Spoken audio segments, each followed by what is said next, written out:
Question number 81 उसी concept पे based है क्वेश्चन। तो स्टार्ट किया हमने।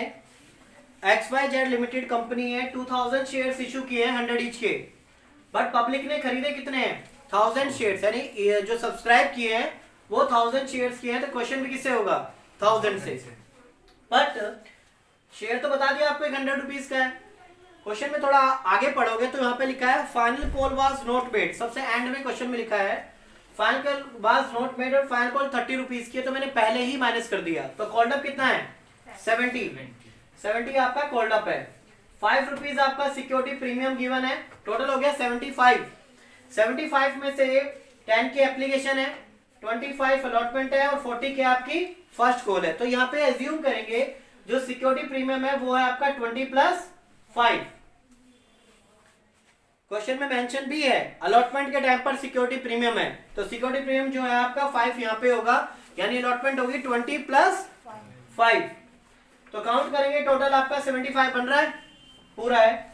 अब यहाँ पे एक सुंदर था पर्सन जिसके पास 100 शेयर से और फेल टू पे the allotment and first call, जिसने फर्स्ट कॉल और अलॉटमेंट पे नहीं की, इसके शेयर्स को फोरफिच करके आगे रीइश्यू कर दिया कितने में 60 रुपीज में, जो 70 वाले थे, यानी 70 वाला जो शेयर है वो 60 में सेल कर दिया। अब यहाँ पे एक और फर्दर पॉइंट थे स्टार्टिंग में क्वेश्चन में कि एप्लीकेशन जो आई है वो आई है 1800, क्लियर है। अच्छा, क्वेश्चन में जोड़ा मिस्टेक है, ये जो इशू था ये आपका ऑथराइज शेयर्स है और इशू आपने कितने किए हैं 1000 शेयर्स। क्वेश्चन में ऊपर लिखा है ऑथराइज शेयर्स 2000 है और इशू कितने किए 1000 शेयर्स, और आगे बोला है एप्लीकेशन अप्लाई कितने किए लोगों ने 1800, जिसमें से 300 आपने रिजेक्ट कर दिए, यानी इनको एक भी शेयर्स नहीं दिया, और रिमेनिंग में आपको क्या करना है प्रोराटा लगाना है, यानी रिमेनिंग जो है आपका 1000 शेयर्स बाकी रिमेनिंग वालों को दे दोगे। एक बार क्वेश्चन को दोबारा देखते हैं। ये तो पोर्शन आपको समझ आ गया कि क्या क्या लिखा हुआ है, ये पोर्शन में दोबारा समझा रहा हूं टेबल वाला। अब आप हर क्वेश्चन में ये टेबल बनाएंगे। टेबल कैसे बनती है, एक तरफ आप लिखेंगे अप्लाइड और एक तरफ क्या लिखेंगे आप अलॉटेड। इस क्वेश्चन में आपके पास कितने शेयर्स आए हैं, देखो क्वेश्चन में 1800 शेयर्स जो है लोगों ने खरीदे हैं, कितने शेयर्स अप्लाई किए हैं 1800, पर आप दे कितने सकते हो जितने आपने शेयर्स इशू किए हैं, आप उससे ऊपर शेयर अलॉट नहीं कर सकते। तो कंपनी के पास 1800 शेयर्स आ गए, पर आप दे कितने सकते हो 1000। अब उसमें से कहता है 300 तो एप्लीकेशन रिजेक्ट कर दी, 1800 में से 300 एप्लीकेशन क्या कर दी रिजेक्ट कर दी, दैट मीन्स उनको एक भी शेयर्स नहीं दिए। तो रिमेनिंग कितना बचा 1800 - 300 कितना बचा 1500।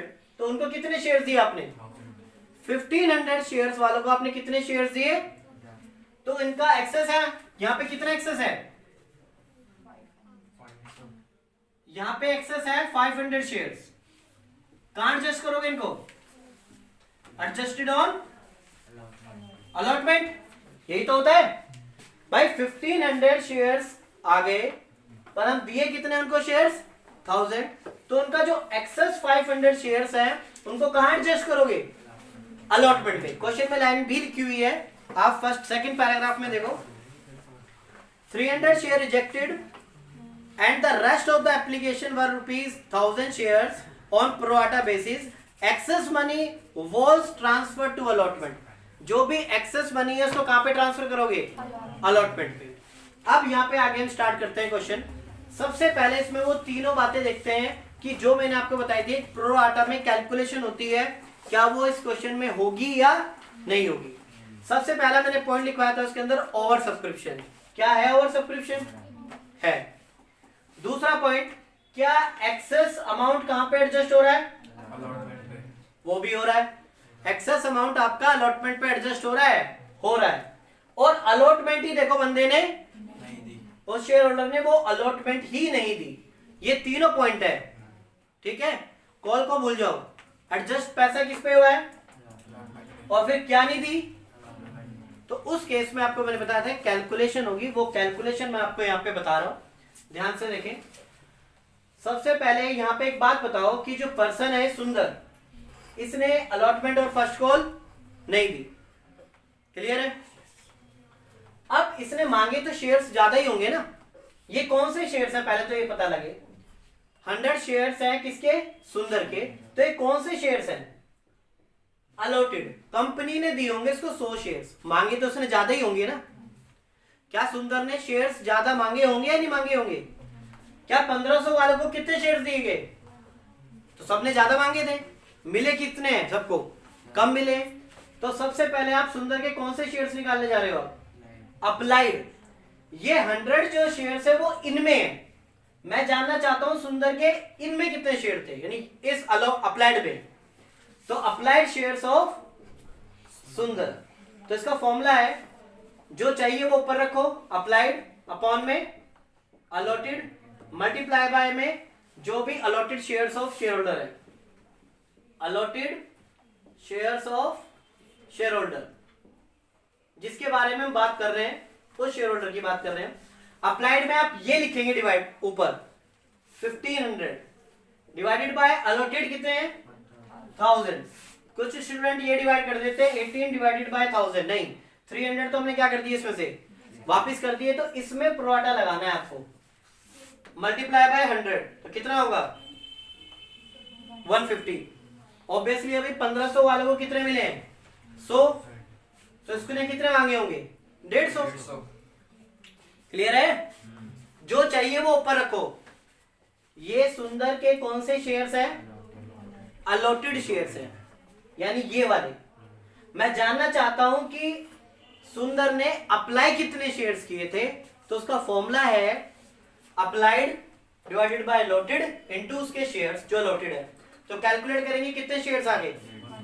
150 शेयर्स जो है सुंदर ने अप्लाई किए होंगे, कंपनी से मांगे होंगे। क्लियर है? यानी जब सुंदर ने पैसा पे किया होगा कंपनी को एप्लीकेशन मनी का, तो कितने से किया होगा? बोला होगा 150 इंटू 10। कंपनी के पास सुंदर का कितना पैसा आ चुका होगा? 1500। क्योंकि इसने शेयर्स के लिए कितना एप्लीकेशन भरी थी? इसने मांगे होंगे 150 शेयर्स दे दो मुझे। कितने रुपीस के हिसाब से? कंपनी के पास इसका इतना अमाउंट आ चुका है। ठीक है?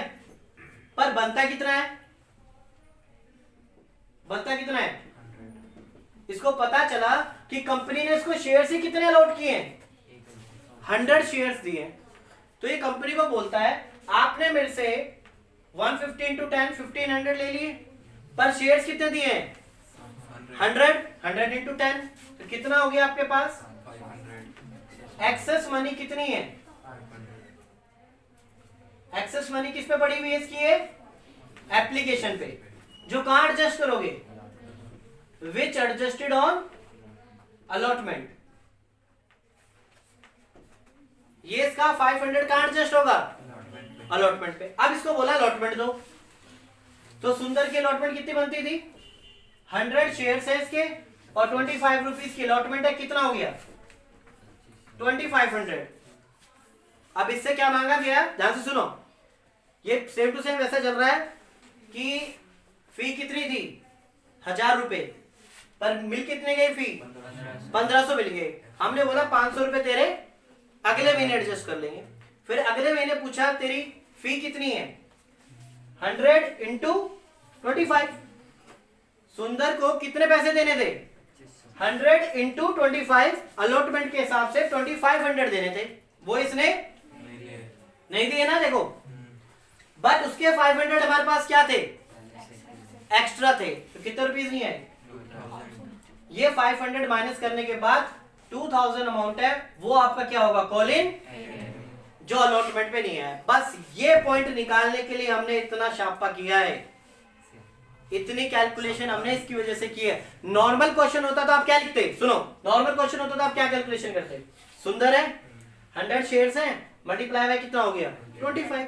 तो कितने रुपए नहीं है उसके? 2500 नहीं है। इतना ही करते थे ना।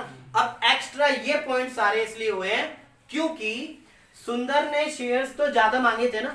देखो सुंदर के कितने शेयर्स हैं? 100 शेयर्स हैं, पर मांगे कितने होंगे उसने? 150। तो पैसा भी कितने के अकॉर्डिंग दिया होगा? जब उसने एप्लीकेशन भरी होगी जब कंपनी को बोला होगा तो कितने शेयर्स के लिए बोला होगा? कंपनी को बोला होगा मुझे 150 शेयर्स दे दो, 10 रुपए के हिसाब से एप्लीकेशन बनती है 1500 रुपए के शेयर्स। पर कंपनी ने बोला हम आपको कितने शेयर्स देंगे? 100 शेयर्स। ये क्वेश्चन में लिखा हुआ है 100 शेयर्स। तो 100 शेयर के हिसाब से तो कितना पैसा बनता है उसका? 1000 रुपये। तो उसके कितना एक्स्ट्रा हमारे पास है पैसे? 500। वो 500 आप कहां एडजस्ट करोगे? आप इसके लिखा है excess money on application which is adjusted on allotment पे। फिर अलॉटमेंट कितने की बनती है इसकी? 100 इंटू, अब कंपनी कहती है भाई तेरे 100 शेयर से चलेगा क्वेश्चन, 100 इंटू कितना बनता है तेरा? 25 रुपए अलॉटमेंट के हिसाब से दे दे, तेरे कितने बनते हैं? 2500 रुपए। ये इसकी अलॉटमेंट बनी थी, पर वो उसने, तो कंपनी कहती है 500 तेरे मेरे पास एक्स्ट्रा पड़े हुए थे, वो एडजस्ट करने के बाद तूने कितने रुपए नहीं दिए? 2000 रुपीज अमाउंट नहीं दिया। यह अमाउंट होता है आपका वो कॉल इन एरिया। ठीक है।